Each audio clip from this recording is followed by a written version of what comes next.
अस्सलाम वालेकुम जी, welcome to my YouTube channel how to start a successful business in Dubai. ये बहुत ही इंटरेस्टिंग टॉपिक है। बहुत सारे लोग बिजनेस स्टार्ट करते हैं लेकिन प्रॉपर नॉलेज ना होने की वजह से और प्रॉपर वे में बिजनेस स्टार्ट ना करने की वजह से फेल हो जाते हैं।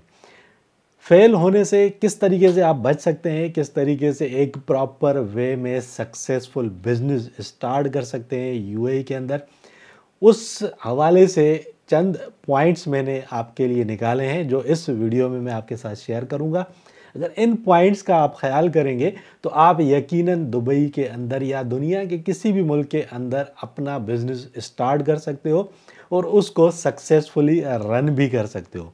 तो चलते हैं सबसे पहले पॉइंट की तरफ। नंबर 1 पे है research and planning. Research and planning बहुत ज़्यादा ज़रूरी होती है किसी भी बिजनेस को स्टार्ट करने से पहले।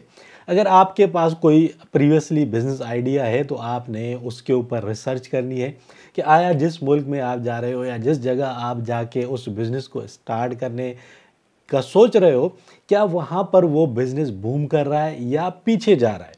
इस चीज़ का पता होना आपके लिए बहुत ज़्यादा ज़रूरी है। अगर आपके पास कोई प्रीवियस बिज़नेस एक्सपीरियंस नहीं है, आप एक न्यू बिज़नेसमैन के तौर पे मार्केट में उतरना चाह रहे हो, तो आपने इस चीज़ के ऊपर रिसर्च करनी है कि कौन से ऐसे बिज़नेस हैं, कौन सी ऐसी इंडस्ट्रीज़ हैं जो आगे जा रही हैं, जो बूम कर रही हैं, जिनकी डिमांड बढ़ रही है। सबसे पहला पॉइंट है ये, इसको आपने नोट कर लेना है। उन इंडस्ट्रीज़ को शॉर्ट लिस्ट करना है जिनके अंदर काम बढ़ रहा है, ना कि वो इंडस्ट्रीज़ जिनके अंदर काम बढ़ने की बजाय कम हो रहा है, जिनके अंदर कंपटीशन बहुत ज़्यादा सख्त हो चुका है। अगर आप उन इंडस्ट्रीज़ की तरफ जाओगे तो आपके लिए बिजनेस में सक्सेसफुल होना बहुत मुश्किल है। नंबर 2 पे है business idea and market analysis. अब आपको इंडस्ट्री का पता चल गया, आपने पहले नंबर पे इंडस्ट्री पता कर ली, कौन कौन सी ऐसी इंडस्ट्रीज़ हैं जो आगे बढ़ रही हैं। टेक्नोलॉजी से रिलेटेड है, टूरिज़्म से रिलेटेड है, ट्रांसपोर्टेशन से रिलेटेड है, किसी भी चीज़ से, फूड इंडस्ट्री है, उसका आपको पता चल गया, वो आपने शॉर्ट लिस्ट कर ली। अब आपके पास होना चाहिए एक बिज़नेस आइडिया। बिज़नेस आइडियाज़ आपको कैसे मिलते हैं? बिज़नेस आइडियाज़ आपको, जैसा कि हम वीडियोज़ बनाते हैं, डिफरेंट वीडियोज़ में मैं बिज़नेस आइडियाज़ शेयर कर रहा होता हूँ, वो आप यूट्यूब के ऊपर जाके सर्च कर सकते हो। उसके अलावा बहुत सी वेबसाइट्स के ऊपर आपको मुख्तलिफ बिज़नेस आइडियाज़ देखने को मिल जाते हैं। बहुत से और लोग भी यूट्यूब के ऊपर डिफरेंट बिज़नेस आइडियाज़ शेयर कर रहे होते हैं। उन बिज़नेस आइडियाज़ में से जो आपकी इंडस्ट्री के साथ मैच करते हैं, उनको आपने शॉर्ट लिस्ट कर लेना है। उसके बाद मार्केट एनालिसिस बहुत ज़्यादा ज़रूरी है। बिज़नेस आइडिया आपको मिल गया, इंडस्ट्री का आपको पता चल गया, अब आपने मार्केट एनालाइज करना है कि आया ये बिज़नेस रन हो सकता है। इस आइडिया के ऊपर हम चलते हैं, क्योंकि इंडस्ट्री की बात करें तो इंडस्ट्री के अंदर बहुत सारे डिफरेंट कैटेगरीज आ जाती हैं। उन कैटेगरीज में से एक कैटेगरी आपने पकड़ ली, एक आइडिया को आपने पकड़ लिया। अब उस आइडिया के बारे में आपने एनालाइज करना है मार्केट के अंदर। मार्केट के ऊपर आपने रिसर्च करनी है, जाना है, देखना है कि ये जो बिज़नेस मैं स्टार्ट करने जा रहा हूँ स्पेसिफिक एक आइडिया के ऊपर, क्या ये बिज़नेस रन हो सकता है या नहीं हो सकता। इसमें डिमांड कितनी है और सप्लाई कितनी है, मतलब कितने लोग इस प्रोडक्ट को बाय करना चाहते हैं या ये सर्विसेज लेना चाहते हैं जिसके बारे में आप बिज़नेस स्टार्ट कर रहे हो, और सर्विस प्रोवाइडर्स कितने हैं उस मार्केट के अंदर। क्योंकि दुबई एक इतनी बड़ी मार्केट नहीं है। दुबई एक यूएई एक छोटा कंट्री है, उसमें दुबई एक स्टेट है जो कि एक छोटा स्टेट है। यकीनन वहाँ पर आपकी जो रिसर्च होगी उसमें आपका टाइम कम लगेगा बनिस्बत आप अगर इंडिया में जाते हो, पाकिस्तान में जाते हो, यूएस में जाते हो या यूरोपियन कंट्रीज़ में जाते हो, तो मार्केट्स बड़ी हो जाती हैं। वही काम अगर आप दुबई में उस इंडस्ट्री के बारे में, उस बिज़नेस आइडिया के बारे में रिसर्च करना चाहोगे तो कम वक्त के अंदर आप उसके ऊपर रिसर्च कर सकते हो। अब आपने देखना है कि कौन सी मार्केट में वो प्रोडक्ट, वो सर्विस या वो बिज़नेस स्टार्ट हो सकता है। वहाँ पर ऑलरेडी जो लोग बिज़नेस कर रहे हैं उनके पास कस्टमर का जो रेशियो है वो कितना है, कितना कस्टमर आता है उनके पास। दूसरी चीज़, वो लोग जो प्रोडक्ट या जो सर्विसेज सेल कर रहे हैं उसमें जहाँ से वो ले रहे हैं, पीछे से बैक एंड से जहाँ से वो चीज़ परचेस करते हैं, होलसेल में ख़रीद रहे हैं या कोई उनकी अपनी सर्विस है, तो वो उनको कितना कॉस्ट करती है। जिस मार्केट के अंदर वो लोग उस सर्विस को बेच रहे हैं, उस चीज़ को सेल कर रहे हैं, उस मार्केट में जो कस्टमर है उसकी तादाद कितनी है, डेली बेसिस पे कितना कस्टमर वहाँ आता है। प्रॉफिट मार्जिन के बारे में आपने सर्च करना है कि प्रॉफिट मार्जिन कितना रख के अगला बंदा सेल कर रहा है, क्योंकि जब तक आपको अपने कॉम्पिटिटर्स का नहीं पता होगा आप किसी भी बिजनेस में सक्सेसफुल नहीं हो सकते। सपोज एक आदमी है, वो एक प्रोडक्ट सेल कर रहा है मार्केट के अंदर 5 दिरहम की, आप वही चीज़ मार्केट के अंदर लेके आओगे और उसको 6 दिरहम की सेल करोगे तो यकीनन आपकी सेल कम भी रहेगी। उसके अलावा आप उस बिज़नेस में सक्सेसफुल नहीं हो सकते, ना ही आपका जो कस्टमर नेटवर्क है वो भी नहीं बन पाएगा। नंबर 3 पे आता है आपके बिजनेस का सेटअप, मतलब आपने लाइसेंस लेना है, ट्रेड लाइसेंस या कमर्शियल लाइसेंस। ये डिपेंड करता है इन चीज़ों के ऊपर। सबसे पहले आपने रिसर्च की, आपको पता चल गया कौन सी इंडस्ट्रीज़ जो हैं वो बूम कर रही हैं, उन इंडस्ट्री से रिलेटेड आपने आइडियाज़ भी निकाल लिए, मार्केट रिसर्च भी कर ली। अब आपके पास इतना डेटा है कि आप ये डिसाइड कर सको कि आया आपने जो कंपनी रजिस्टर्ड करनी है वो किस जगह रजिस्टर्ड करनी है। वो मेनलैंड कंपनी आपने रजिस्टर्ड करनी है या आपने फ्री जोन में कंपनी रजिस्टर्ड करनी है। ये डिपेंड करता है आपके बिज़नेस के नेचर के ऊपर। बहुत सारे ऐसे बिज़नेसेस हैं जिनके लिए शॉप्स की ज़रूरत होती है, आपने एक शॉप लेनी होती है रेंट पे, या आपने एक वेयर हाउस लेना होता है, या आपने कोई ऑफिस बनाना होता है फिज़िकली, ठीक है। लेकिन कुछ ऐसे बिज़नेसेस हैं जो आप ऑनलाइन करते हो जिसके लिए आपको किसी ऑफिस की ज़रूरत नहीं होती, कोई फिज़िकल शॉप लेने की ज़रूरत नहीं होती, कोई वेयर हाउस बनाने की ज़रूरत नहीं होती।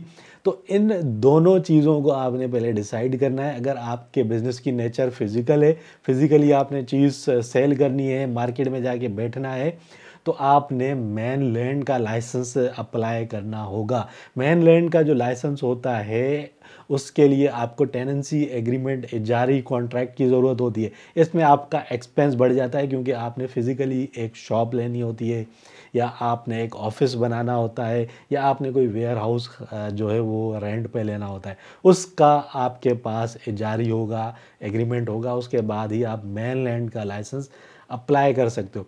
लेकिन अगर आपको ऐसा लगता है कि आप जो सर्विसेज लोगों को प्रोवाइड कर रहे हो वो फिज़िकल नहीं है, वो आप ऑनलाइन प्रोवाइड कर रहे हो, आप सोशल मीडिया के ज़रिए, ई कॉमर्स वेबसाइट्स के ज़रिए या किसी भी ऑनलाइन सोर्स के ज़रिए उस सर्विस को प्रोवाइड कर रहे हो, तो उसके लिए आपको किसी ऑफिस लेने की ज़रूरत नहीं पड़ती, या आपको कोई शॉप लेने की ज़रूरत नहीं है, या आपको कोई वेयर हाउस जो है वो रेंट पे लेने की ज़रूरत नहीं है। तो इस सूरत में आपके लिए जो बेस्ट लाइसेंस रहता है वो रहता है फ्री जोन का लाइसेंस, क्योंकि फ्री जोन के लाइसेंस में आपको फिज़िकली कोई भी शॉप, कोई ऑफिस या किसी वेयर हाउस का टेनेंसी एग्रीमेंट शो नहीं करना होता। जो फ्री जोन लाइसेंस है उसमें आप 100% ऑनर होते हो अपनी कंपनी के। ठीक उसी तरीके से जो मेनलैंड की कंपनीज़ हैं, जो ट्रेडिंग कंपनीज़ हैं जिनके लिए कमर्शियल लाइसेंस लेना पड़ता है, उनके लिए आपको एक लोकल पार्टनर की ज़रूरत पड़ती है। लेकिन अगर आप कोई प्रोफेशनल बिजनेस स्टार्ट कर रहे हो जिसमें आप सर्विसेज प्रोवाइड करते हो, कोई चीज़ बेच नहीं रहे हो, ट्रेडिंग नहीं कर रहे हो, तो उसके लिए आपको एक प्रोफेशनल लाइसेंस की ज़रूरत होती है। और प्रोफेशनल लाइसेंस के लिए आपको किसी लोकल पार्टनर की ज़रूरत नहीं होती, आप 100% ऑनर होते हो। नंबर 4 पे आता है लोकेशन। अगर आपका बिजनेस इस नौइयत का है कि आपको एक शॉप बनानी है, या आपको एक ऑफिस लेना है, या आपको एक वेयर हाउस लेना है, तो उसके लिए लोकेशन सबसे ज़्यादा इम्पोर्टेंस रखती है। अब लोकेशन के ऊपर भी आपने रिसर्च करनी है। सपोज़ आप एक प्रोडक्ट सेल करना जा रहे हो, सेल करना चाहते हो, वो बिज़नेस आप स्टार्ट कर रहे हो, आपकी जो प्रोडक्ट्स हैं उनका आपको पता होना चाहिए कि उसका बायर आपको किस एरिया में मिलेगा। उस एरिया में अगर ठीक जगह पर आपने अपना शॉप बनाया, शोरूम बनाया, ऑफिस बनाया, तो आपका जो बिज़नेस है वो ग्रो होने के चांसेस ज़्यादा होंगे। लेकिन अगर आपने कोई गलत जगह चूज़ की, ऐसी जगह जहाँ पर उस प्रोडक्ट से रिलेटेड, उस सर्विस से रिलेटेड कस्टमर ही नहीं आता, तो आपको उस बिज़नेस में फिर सक्सेसफुल होने में बहुत ज़्यादा प्रॉब्लम्स फेस करनी पड़ेंगी। तो लोकेशन मैटर करती है उन बिजनेसेस के लिए जिसके लिए आपका फिज़िकली अपीयरेंस ज़रूरी होता है, फिज़िकली कोई जगह लेनी होती है। तो ये डिसाइड करने के लिए भी आपने रिसर्च करनी है। प्रॉपर रिसर्च के साथ जब आप बिजनेस स्टार्ट करोगे तो आप सक्सेसफुल रहोगे। अब जो लास्ट पॉइंट मैं आपके साथ शेयर करने जा रहा हूँ वो सबसे ज़्यादा इम्पोर्टेंट है किसी भी बिजनेस की सक्सेस के लिए, ये है उसकी मार्केटिंग। आज के दौर में मार्केटिंग बहुत ज़्यादा ज़रूरी है क्योंकि कंपटीशन बहुत ज़्यादा है। अब आपने कोई ऐसा बिज़नेस स्टार्ट किया जिसमें कंपटीशन ऑलरेडी बहुत ज़्यादा है, उस बिज़नेस को, उस अपने कंपटीटर को कम्पीट करने के लिए, उसको हराने के लिए, उससे आगे बढ़ने के लिए आपकी मार्केटिंग स्ट्रेटजी बहुत ज़्यादा स्ट्रॉन्ग होनी चाहिए। मार्केटिंग स्ट्रेटजी आपकी जितनी ज़्यादा स्ट्रॉन्ग होगी, जितना ज़्यादा आप लोगों को अट्रैक्ट करोगे अपने बिज़नेस की तरफ, अपनी प्रोडक्ट्स की तरफ, उतना ज़्यादा आपके पास चांस होगा कि आप जो है वो उस बिज़नेस में ग्रो करो। अब मार्केटिंग के बहुत सारे तरीके होते हैं, पेड प्रमोशंस भी होती हैं और फ्री ऑफ कॉस्ट भी आप मार्केटिंग कर सकते हो। सोशल मीडिया आज के दौर में बहुत ही ज़्यादा अहम किरदार अदा करता है किसी भी बिज़नेस की सक्सेस में। जितना ज़्यादा आप सोशल मीडिया के ऊपर अपनी हाइप क्रिएट करोगे, उतना ही ज़्यादा आपके पास कस्टमर भी आएगा, उतना ज़्यादा आपके पास चांस होगा कि आप उस बिज़नेस में सक्सेसफुल रहो। तो मार्केटिंग के ऊपर आपने फोकस करना है सबसे ज़्यादा। प्रोडक्ट की क्वालिटी, सर्विस की क्वालिटी ये मैटर करती है, इसके ऊपर आपने फोकस करना है। इसके साथ साथ मार्केटिंग के ऊपर आपने फोकस करना है। मार्केटिंग के ज़रिए है आपके टिकटॉक के ऊपर आप मार्केटिंग कर सकते हो, फेसबुक के ऊपर, यूट्यूब के ऊपर, इंस्टाग्राम के ऊपर, जितने भी सोशल मीडिया प्लेटफॉर्म्स हैं उन सब को आपने यूज़ करना है। डेली बेसिस पे आपने अपने जो सोशल मीडिया अकाउंट्स हैं आपके बिजनेस से रिलेटेड, उनको अपडेट करना है। आप खुद नहीं कर सकते, आप लोगों को हायर कर सकते हो अपने सोशल मीडिया अकाउंट्स को अपडेट करने के लिए, उनको चलाने के लिए, मैनेज करने के लिए। बहुत कम पैसों में आपको सोशल मीडिया मैनेजर मिल जाते हैं। सोशल मीडिया पर जितनी ज़्यादा अच्छी प्रेजेंस होगी आपकी, उतना ही ज़्यादा आपका बिज़नेस जल्दी ग्रो करेगा। इसके अलावा पेड प्रमोशंस करवा सकते हो। बहुत सारे सोशल मीडिया इन्फ्लुएंसर्स मार्केट के अंदर भरे पड़े हैं, जो थोड़े से पैसे लेके आपसे और आपके बिज़नेस की प्रमोशंस करते हैं, आपकी प्रोडक्ट्स की प्रमोशंस करते हैं। जिस मार्केट के अंदर आप टारगेट कर रहे हो, अपनी प्रोडक्ट बेचना चाहते हो, अपना बिजनेस स्टार्ट करना चाहते हो, उसी मार्केट से रिलेटेड, उसी मार्केट के अंदर मौजूद जो सोशल मीडिया इन्फ्लुएंसर्स हैं उनका सहारा ले सकते हो। सोशल मीडिया इन्फ्लुएंसर क्योंकि वो ऑलरेडी एक ह्यूज ऑडियंस रखता है, किसी के मिलियंस में फॉलोअर्स हैं, लाखों में फॉलोअर्स हैं, उसके ज़रिए जब आप अपनी मार्केटिंग करवाओगे तो आपकी प्रोडक्ट जल्द लोगों की नज़रों में आएगी, आपका बिज़नेस जल्द लोगों के नज़रों में आ जाएगा और हाइप क्रिएट होगी आपकी कंपनी की, आपके बिज़नेस की, आपकी प्रोडक्ट की। तो ये सारे वो फैक्टर्स हैं, इन सब इंग्रेडिएंट्स के बगैर अगर आप बिज़नेस स्टार्ट करते हो, आप ये देख रहे हो वो वाला बिज़नेस अच्छा चल रहा है, बस वही स्टार्ट कर दो, कोई रिसर्च नहीं की, कुछ नहीं किया, आप कभी भी सक्सेसफुल नहीं रहोगे। दूसरों की देखा देखी आपने उस बिज़नेस को स्टार्ट नहीं करना, प्रॉपर रिसर्च करनी है, होमवर्क करना है, उसके बाद ही किसी भी बिज़नेस को स्टार्ट करना है।